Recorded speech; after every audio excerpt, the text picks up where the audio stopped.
मेष राशि वालों मित्रों, आपके लिए वर्ष 2025 समझ लें कि बहुत बड़े छलांग आप लगाने वाले हैं 2025 में। हाँ, ये बात अलग है कि शनि की 7.5 आपके माथे पर विराजमान हो जाएगा, जिससे कुछ आपको संभल जाना भी चाहिए अभी से। और आप यदि नहीं संभलते हैं तो फिर आपको परेशान करेगा, लेकिन 2025 के बाद आपको ज़्यादा परेशान करेगा। यह है कि 2025 के मध्य से थोड़े प्रभावित आप रहेंगे, क्योंकि कुछ ग्रह जो हैं वो आपको सपोर्ट भी तो करेंगे, और बाकी जो ग्रह हैं वो आपके विपरीत प्रभाव के कारण आपको परेशानियों का सामना करना पड़ेगा। तो चलिए विस्तार से चर्चा करेंगे। आपको बता दें ये बड़ा छलांग आप कैसे लगाएंगे, क्या फ़ायदा वर्ष 2025 में आपको मिलने वाला है, तो विस्तार से चर्चा करेंगे। आगे बात करें उससे पहले एक बात आपसे कहेंगे मित्रों, आप पर शनि की 7.5 शुरू होने वाली है। आप यदि इस समय से या इस तरह की वीडियो देखिए, इसको समझिए कि हम क्या कहना चाहते हैं, किस तरह का प्रभाव आपके जीवन में ग्रहों का होगा और आपको क्या कर लेना चाहिए। क्योंकि 2025 मित्रों, 2025 में शनि जो आपके माथे पर आ जाएंगे और इसका प्रभाव जो आपको देखने को मिलेगा वो उससे आपको संभल कर ज़रूर रहना चाहिए। क्योंकि ये कह देना कि बहुत अच्छा समय रहेगा ये भी गलत है, और ये कह देना कि बहुत बुरा समय रहेगा ये भी गलत है। क्योंकि ग्रह जब बदलते हैं तो कुछ ग्रह सपोर्ट भी करते हैं, कुछ ग्रहों के प्रभाव आपके लिए बहुत अच्छा भी होता है। हाँ, ये बात अलग है कि कुछ ग्रहों के प्रभाव, कुछ नेगेटिव प्रभाव भी आपको देकर परेशान करता है। तो इस तरह से मित्रों आपके लिए वर्ष 2025 का जो समय रहने वाला है कुछ बड़ा आपको देगा। चलिए विस्तार से चर्चा करेंगे। आगे बात करें उससे पहले मेरा आपसे छोटा सा निवेदन यह है कि चैनल को सब्सक्राइब रखिएगा। यदि चाहते हैं कि डेली अच्छी जानकारी मिलता रहे, आपको महत्वपूर्ण जानकारी डेली आपको चाहिए, तो चैनल को सब्सक्राइब ज़रूर कर लीजिएगा। वीडियो के नीचे सब्सक्राइब लिखा लाल बटन को दबा दें, घंटी को दबा दें और बस लाइक कर दीजिएगा, जिससे कि वीडियो जब भी अपलोड हो सबसे पहले आपके पास पहुंच जाए, वीडियो छूट ना पाए। तो मित्रों सबसे पहले तो ये बता दें कि इस वर्ष बड़े परिवर्तन होंगे, और वो भी मतलब वर्ष के मध्य में हो जाएंगे। जैसे 29 मार्च को जो परिवर्तन होगा, वो परिवर्तन से शनि आपके तृतीय भाव में आकर, आपके 12वें भाव में आकर तृतीय दृष्टि से द्वितीय भाव को देखेंगे, सप्तम से छठे भाव को और दशम दृष्टि से नवम भाव को देखेंगे। यहाँ आपके लिए एक नेगेटिव प्रभाव और कुछ पॉजिटिव प्रभाव भी देखने को मिलेगा। कहाँ क्या प्रभावित आपको करना, यानी कहाँ से प्रभावित आप रहेंगे, बताएंगे आगे।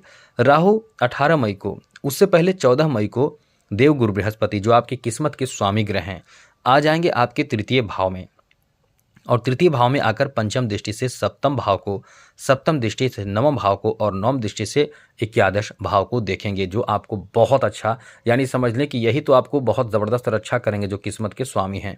वरना शनि तो आपके ऊपर कुछ निगेटिव प्रभाव भी देंगे, लेकिन यही है देवगुरु बृहस्पति का प्रभाव जो रहेगा वो आप समझ लें कि बड़े उछलांग लगाएंगे। क्योंकि एकादश भाव पर दृष्टि रहेगी, नवम भाव पर दृष्टि रहेगी, सप्तम भाव पर दृष्टि रहेगी। फिर राहु जो है वो 18 मई को आपके लाभ के घर में आ जाएंगे, केतु आपके पंचम भाव में आ जाएंगे, और कोई भी ग्रह जब एकादश और पंचम भाव में रहते हैं तो ये समझ लें कि जीवन बदल ही देते हैं। अब आप समझिए कि राहु, केतु और गुरु ये ग्रह बहुत अच्छी स्थिति में रहेंगे, तो एकदम समझ लिए कि छलांग, बड़ी छलांग आप लगाएंगे। क्योंकि राहु की दृष्टि रहेगी पंचम दृष्टि तृतीय भाव पर, सप्तम पंचम पर और नवम सप्तम पर, और वहीं केतु की पंचम दृष्टि नवम भाव पर, सप्तम एकादश पर, और नवम दृष्टि जो रहेगी वो लग्न भाव पर रहेगी। तो अब इससे क्या प्रभाव पड़ेगा, क्योंकि ये लंबे ग्रह, ये जो ग्रह होते हैं वो लंबे समय तक प्रभाव देते हैं, बदलते नहीं हैं जल्दी। बाकी जो ग्रह हैं जैसे सूर्य हो जाते हैं, बुध हैं, शुक्र हैं, मंगल हैं और चंद्रमा है, ये सब ग्रह कोई 2.5 दिनों में बदलते हैं। जैसे चंद्रमा, मंगल लंबे समय लेते हैं, बुध भी थोड़े लंबे समय लेते हैं, सूर्य भी लंबे समय लेते हैं, जैसे सूर्य 1 महीने के समय लेते हैं। तो इस तरह से जो ग्रह बदलते हैं वो छोटे मोटे परिवर्तन होते रहते हैं। तो मुख्य रूप से जो बड़े परिवर्तन हैं वो ये जो 4 ग्रह हैं, शनि, राहु, केतु, गुरु, इनके प्रभाव बहुत ज़्यादा मायने रखता है। तो आपके लिए वर्ष 2025 कैसा रहने वाला है ये आपको जानना चाहिए मित्रों। सबसे पहले तो आप ये समझ लें कि आप इस वर्ष कई बेहतर और महत्वपूर्ण कार्य पूरे करेंगे। 29 मार्च से पहले, यानी समझ लें कि मार्च महीने तक आपके लिए अच्छी स्थिति बनेगी, आपको बहुत ज़्यादा फ़ायदा होगा। नौकरी के लिए ये जो समय रहेगा मार्च महीने तक, यदि कोई भी जॉब में आप चले जाते हैं, जॉब की तैयारी कर रहे हैं, जॉब में चले जाते हैं या जॉब के लिए प्रयास कर रहे हैं, निरंतर अभी से आप प्रयास करते रहें। एकदम 100% ये कह सकते हैं कि आप यदि तैयारी पूरे लगन निष्ठा और मन से कर रहे हैं, अभी से कर रहे हैं, तो मार्च महीने तक कहीं ना कहीं आप सेटल हो जाएंगे। जॉब में सफलता मिलने का अच्छा योग बना हुआ है। यानी आपको अभी से तैयारी में लग जाना चाहिए। जब से वीडियो देख रहे हैं तब से आपको इसको हल्के में नहीं लेना चाहिए। कभी भी इसे आप छोटा ना समझें। आप एकदम से निरंतर प्रयासरत रहें, अपने लगन निष्ठा और पूरे ईमानदारी से अपने आप को साबित करें। आपको निश्चित रूप से लाभ मिलेगा। ये आपके लिए बहुत ही शानदार समय रहने वाला है मित्रों। अब यदि आप तैयारी नहीं कर रहे हैं या आप छोड़ चुके हैं, एकदम से आपका मन उब गया है, तो ये फिर भी उठिए, जागिए और अभी से तैयारी में लग जाइए। क्योंकि आपको बता देते हैं मार्च महीने तक आपके लिए इतनी अच्छी स्थिति बन रही है कि कहीं ना कहीं यदि आप कोई भी जॉब नहीं कर रहे हैं तो कहीं ना कहीं जॉब में आप जा सकते हैं। इसकी बहुत अधिक और बहुत प्रबल संभावना बन रहे हैं। क्योंकि मित्रों, शनि इस समय आपके लिए बहुत अच्छी स्थिति में है। शनि इस समय लाभ के घर में बैठे हैं, लाभ के घर में बैठे हैं, मनोकामना पूर्ति भाव में बैठे हैं। आपको जॉब शनि खुद अकेले दिला सकते हैं। यहाँ गुरु भी अच्छे स्थिति में है, तो फ़ायदा आप ज़रूर उठाइए। ये बात सोच लीजिए, समझ लीजिए, तैयारी में लग जाइए। जो लोग जॉब कर रहे हैं उनके प्रमोशन, स्थानांतरण, ये सब अच्छी स्थिति बन रहे हैं। इसका भी अच्छा योग बन रहा है। इसलिए आप चाहते हैं स्थानांतरण, तो आपके लिए बहुत अच्छा समय रहेगा। आपका भाग्य का यहाँ साथ बहुत ज़्यादा ही मिलने जा रहा है। आगे बात करें तो मित्रों, आपको बता दें कि इस वर्ष ऐसे लोग भी हैं जो संविदा आधारित जॉब कर रहे हैं, जो कॉन्ट्रैक्ट बेसिस पर जॉब कर रहे हैं, जिनका जॉब कच्चा है, पक्का नहीं है, मतलब आपके जॉब फिक्स नहीं हुए हैं, तो इस वर्ष मार्च महीने से पहले हो जाएंगे। अब आप सुनिए, कुछ लोग ये सोच रहे हों कि मार्च के बाद क्या होगा। मार्च के बाद भी जॉब की स्थिति बनेगी, बन भी रहे हैं, लेकिन थोड़े संघर्ष आपको करना पड़ेगा। मार्च के बाद भी आपको जैसे बहुत भाग दौड़ करना पड़ेगा, मेहनत कुछ ज़्यादा करना पड़ेगा। जो लोग कुंवारे हैं उनकी शादी का योग भी इस वर्ष बन रहे हैं। ऐसे लोगों के लिए बहुत अच्छा समय कहा जा सकता है। ऐसा इसलिए क्योंकि आपके सप्तम भाव पर दृष्टि रहेगी राहु की, और गुरु की भी दृष्टि रहेगी। गुरु 14 मई के बाद शादी के अच्छे योग बना रहे हैं। और समझ लें कि मई महीने के बाद कुछ ऐसे लोग भी होंगे जिनकी शादी की उम्र हो चुकी है और शादी अब तक नहीं हुए हैं। मई महीने के बाद आपके शादी के बहुत अच्छे प्रपोजल प्राप्ति के योग हैं।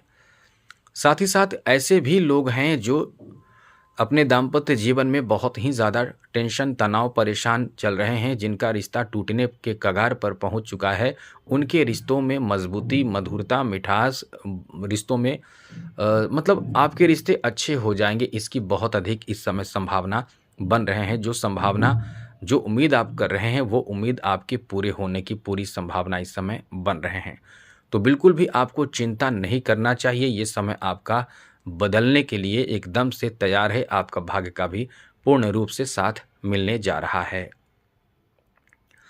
आगे बात करें तो प्रेम संबंध के लिए तो पूरा समझ लें कि पूरे वर्ष ही आपके लिए अच्छा रहने वाला है। वैसे मित्रों, कई मामलों में प्रेम संबंध के लिए शुक्र का भी बहुत बड़ा योगदान होता है, लेकिन 18 मई के बाद आपकी लव लाइफ और ज़्यादा अच्छा रहेगा। आगे बात करें मित्रों, आपके परिवारजनों के लिए समय कैसा रहने वाला है, जान लीजिए। ये बात आप नोट कर लीजिए। अभी तो आपके लिए अच्छा समय रहेगा मार्च तक, लेकिन मार्च के बाद आपके लिए, आपके परिवारजनों के लिए समय अच्छा नहीं रहेगा। यानी मार्च के बाद थोड़ा समय ठीक रहेगा, लेकिन कुछ समय जब शनि की जो डिग्री है वो बढ़ेगी। क्योंकि जब ग्रह बदलते हैं तो जैसे आप पानी को गर्म करने के लिए रखते हैं तो बहुत समय के बाद वो गर्म होता है, उसी तरह से डिग्री जब बढ़ जाती है ग्रह की तो प्रभाव धीरे धीरे उसका बढ़ता है। तो अभी से आपके लिए ये कह सकते हैं कि आपके लिए शनि का प्रभाव, जो शनि की 7.5 शुरू होगी, उससे आपके घर पर बुरा असर नहीं पड़ेगा, तुरंत नहीं पड़ेगा, थोड़ा समय लगेगा। तो आपको इंतज़ार क्या करना पड़ेगा, आपको अभी से कुछ ऐसे कोशिश करनी चाहिए जिससे कि आपके घर परिवार पर इसका बुरा असर ना पड़े। क्योंकि मित्रों, कहीं ना कहीं ये जो समय रहने वाला है पारिवारिक स्थिति में एकदम से अनुकूलता नहीं देगा। परिवार में किसी से बदझक हो सकते हैं, मतलब आप एकदम से अच्छी स्थिति में नहीं रहेंगे, परिवार में कुछ न कुछ व्यवधान, परेशानी आएगी। क्योंकि हम नहीं कह रहे मित्रों, ये ग्रहों की स्थिति कह रही है, आपको खुश नहीं कर सकते हैं हम आपको, क्योंकि हम जानते हैं कि आप हमसे जुड़े हुए हैं, तो आपको खुश करना नहीं, आपको सच्ची बात, ज़रूरी बात और अच्छी बात बताना है। इसलिए इस समय से आपको उपाय जो हम आपको अक्सर बता रहे हैं वो आपको कर लेना चाहिए। इसलिए अभी से आप इन बातों का ध्यान ज़रूर रखिए, बहुत अच्छा होगा कि अभी से आप इन चीज़ों को समझिए। आगे बात करें स्वास्थ्य के मामले में समय कैसा रहने वाला है, तो मित्रों स्वास्थ्य के मामले में ये जो मार्च तक आपका ठीक रहेगा, मार्च के बाद आपके लिए ठीक नहीं रहेगा।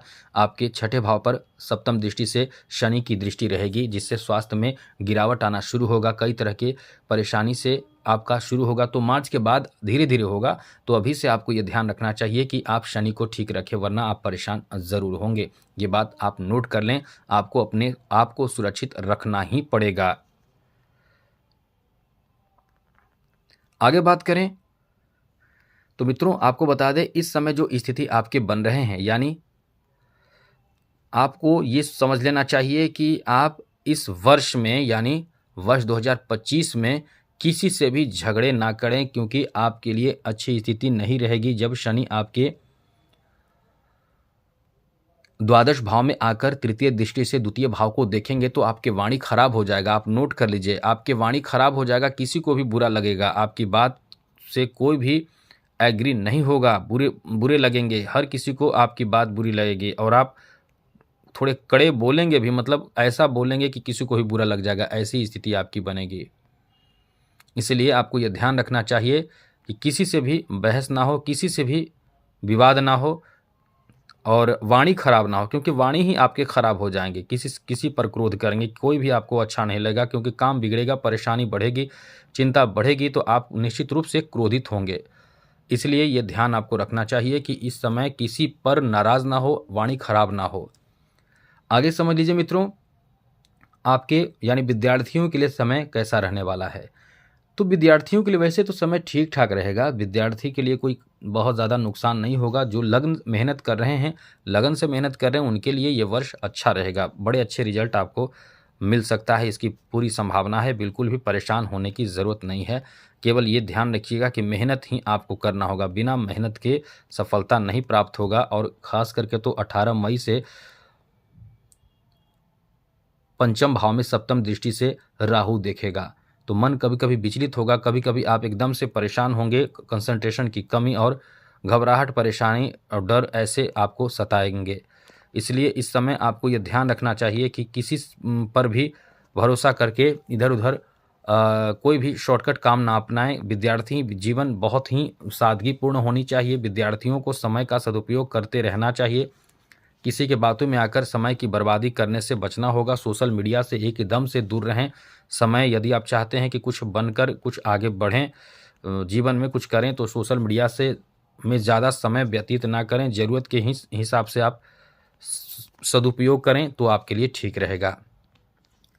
बिजनेस व्यापार को लेकर आपके लिए वैसे तो समय ठीक ठाक रहेगा मित्रों, जो मेहनत कर रहे हैं उनके लिए तो समय ठीक रहेगा, लेकिन आपको बता दें कि 14 मई के बाद आपका समय बहुत ज़्यादा अच्छा होगा, क्योंकि 14 मई के बाद गुरु जहां देखते हैं वहां सब अच्छा करते हैं। गुरु पंचम दृष्टि से अब सप्तम भाव को देखेंगे, तृतीय भाव में आकर, तो आपके लिए व्यापारिक स्थिति बहुत ज़्यादा मजबूत हो जाएगी।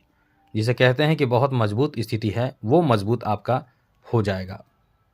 इसलिए अभी से चिंता करने की कोशिश ना करें, बेकार की चिंता ना करें, आपको केवल उपाय करना है। उपाय तो आपको शुरू कर ही देना चाहिए, कभी भी शुरू करें कर ही देना चाहिए कि क्या करना है, वो तो हम आपको बताएंगे ही आगे, बहुत सटीक जानकारी देंगे आपको और आपको क्या करना है। जॉब के लिए तो हमने बता दिया, अब आपको बता दें जो कला खेल जगत से जुड़े हुए हैं उनके लिए भी बहुत अच्छा समय रहेगा, क्योंकि कॉन्फिडेंस तो आपके इतने हाई रहेंगे, इतने अच्छे रहेंगे, जिससे कि सफलता ही सफलता आपको प्राप्त होगा। ये समय जो रहने वाला है वो आपके लिए बहुत ज़्यादा सफलता देने वाला समय रहने वाला है मित्रों। आगे बात करें तो मित्रों, इस वर्ष आपके लिए जो राजनीतिक क्षेत्र जुड़े हुए हैं उनके लिए मेष राशि वालों ये समझिएगा, आपके लिए समय ठीक है। जो लोग जुड़े हुए हैं ऐसी चीज़ों से, जैसे राजनीतिक क्षेत्र जुड़े हुए हैं, उनको भी बहुत ही सोच समझ कर कदम उठाना चाहिए कि कोई यदि लालच दे या कोई भी गलत कदम आप उठा रहे हैं तो उन चीज़ों को समझिए। बिना समझे हुए कोई भी कदम ना उठाएं, क्योंकि आपसे गलती हो सकती है। यही गलती आपके परेशानी का कारण बन सकता है। इसलिए आपको इस बात का ध्यान रखना चाहिए कि आपसे कोई भी गलती ना हो। आगे बात करें तो मित्रों, इस महीने में, इस वर्ष में आपके ऊपर बहुत सारे लोग, आपके रिश्ते प्रभावित हो जाएंगे। घर परिवार में भी झगड़े होने की संभावना है। झगड़ों से बचने की कोशिश करें, ये बात आप नोट कर लें। स्वास्थ्य को लेकर थोड़े से सतर्क रहें, ये बात भी नोट कर लें। और कभी कभी आपके कामों में व्यवधान आएगा, विघ्न आएगा, रुकावट आएगा, तो इस बात को लेकर बिल्कुल भी चिड़चिड़े नहीं होना है। आपको ये समझ लेना है कि शनि की 7.5 चल रही है। और हाँ, एक बात और बता दें, आपको बहुत ज़्यादा घबराने की भी ज़रूरत नहीं है, क्योंकि शनि कहाँ रहेंगे, शनि कहाँ है, ये भी डिपेंड करता है। शनि रहेंगे मीन राशि में। मीन राशि के स्वामी देवगुरु बृहस्पति हैं। बृहस्पति के साथ शनि का रहना, बृहस्पति के घर में शनि का रहना ये बहुत नुकसान नहीं करता है, क्योंकि शनि और बृहस्पति में समभाव माना जाता है। ना तो शत्रुता है, ना तो मित्रता है। इसलिए आपको ज़्यादा नुकसान नहीं होगा। लेकिन फिर भी उपाय ज़रूर कीजिए। उपाय क्या करें, यह आप नोट कर लें मित्रों। तो उपाय के रूप में नोट कर लीजिए, आपसे जितना बन सके वो उपाय ज़रूर कीजिएगा जो हम आपको बता रहे हैं। उनमें से कोई भी 1-2 उपाय कीजिएगा। जैसे सुंदरकांड का पाठ करना शुरू कर दे प्रत्येक शनिवार को, तो ज़रूर करें। ये बात आप विशेष रूप से ध्यान रखिएगा। प्रत्येक शनिवार को सुंदरकांड का पाठ ज़रूर कीजिएगा। और डेली करने वाले को लिए तो समझ ले कि शनि तो एकदम से छू मंतर हो जाएंगे। कोई भी प्रभाव आपको शनि से संबंधित एकदम टेंशन नहीं लेना है, एकदम टेंशन आपको नहीं लेना है। यदि आप कर रहे हैं तो हनुमान जी के भक्त हैं तो आपको लोग को टेंशन नहीं लेना है। साथ साथ यदि आप ऐसे धार्मिक स्थल पर यात्रा करते रहते हैं तो आपको टेंशन नहीं लेना है। साथ ही साथ यदि आप शनि के मंत्रों का जप करते हैं तो नहीं करते हैं तो कीजिए। ओम प्राम प्रीम प्रोम शनिचराय नमः पश्चिम दिशा की ओर मुँह करके आपको करना चाहिए। बाकी बहुत चीज़ हमने बता दिया है पहले भी, वो सब उपाय कीजिए। गरीबों की सहायता, जो बहुत ज़्यादा लाचार मजबूर असहाय गरीब हैं, एकदम से गरीब हैं, उनकी सहायता आप कर सकते हैं, मदद कर सकते हैं। उनके खाने पीने, कपड़े लत्ते, जो ठंड के मौसम हो उस समय आप मदद करेंगे और करना भी चाहिए। तो इस तरह से समय आपका अच्छा होगा। यदि आप चाहते हैं तो ऐसा ज़रूर कीजिएगा मित्रों। आज के लिए इतना ही। चैनल को सब्सक्राइब रखिएगा। जय माता दी, राधे कृष्णा, ओम नमः शिवाय।